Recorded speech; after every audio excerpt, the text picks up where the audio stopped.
राजा मोरध्वज जी की कथा। जय श्री कृष्णा। महाभारत युद्ध की समाप्ति के बाद अर्जुन को वहम हो गया कि वो श्री कृष्ण के सर्वश्रेष्ठ भक्त हैं।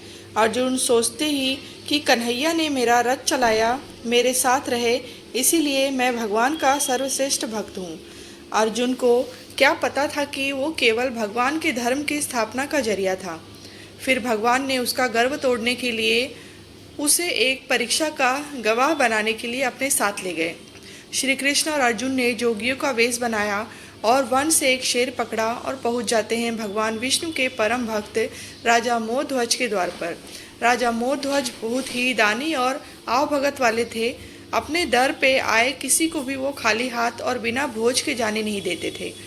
दो साधु एक सिंह के साथ दर पर आए, ये जानकर राजा नंगे पांव दौड़ के द्वार पर गए और भगवान के तेज से नतमस्तक हो आतिथ्य स्वीकार करने के लिए कहा।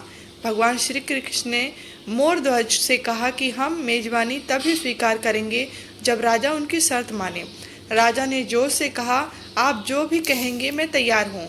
भगवान श्री कृष्ण ने कहा, हम तो ब्राह्मण हैं, कुछ भी खिला देना, पर ये सिंह नरभक्षी है।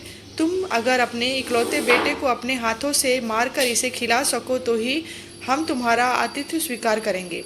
भगवान की शर्त सुन मोरध्वज के होश उड़ गए। फिर भी राजा अपना आतिथ्य धर्म नहीं छोड़ना चाहता था। उसने भगवान से कहा, प्रभु मुझे मंजूर है, पर एक बार मैं अपनी पत्नी से पूछ लूं।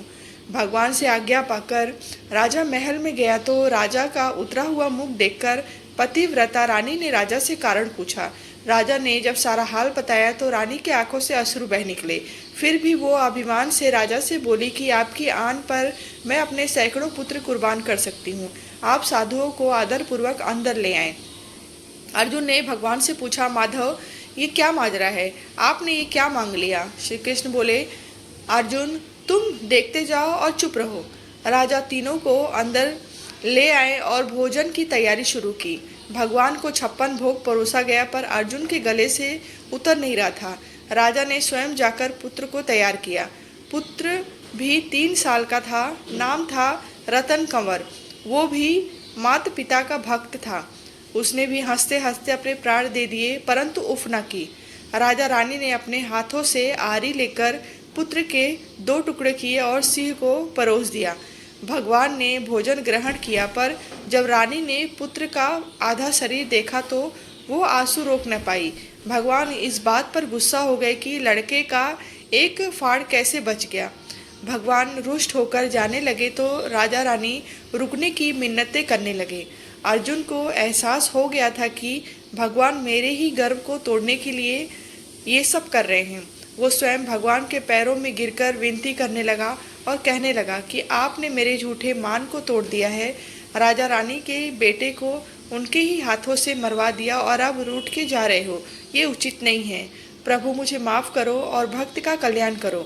तब केशव ने अर्जुन का घमंड टूटा जान रानी से कहा कि वो अपने पुत्र को आवाज़ दे। रानी ने सोचा, पुत्र तो मर चुका है, अब इसका क्या मतलब, पर साधुओं की आज्ञा मानकर उसने पुत्र रतन कंवर को आवाज़ लगाई। कुछ ही क्षणों में चमत्कार हो गया। मृत रतन कंवर, जिसका शरीर शेर ने खा लिया था, वो हंसते हुए आकर अपनी माँ से लिपट गया। भगवान ने मोरध्वज और रानी को अपने विराट स्वरूप का दर्शन कराया।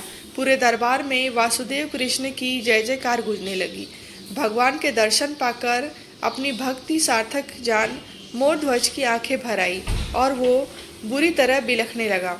भगवान ने वरदान मांगने को कहा तो राजा रानी ने कहा, भगवान एक ही वरदान दो कि अपने भक्त की ऐसी कठोर परीक्षा ना लें जैसी आपने हमारी ली है। तथास्तु कहकर भगवान ने उसको आशीर्वाद दिया और पूरे परिवार को मोक्ष दिया।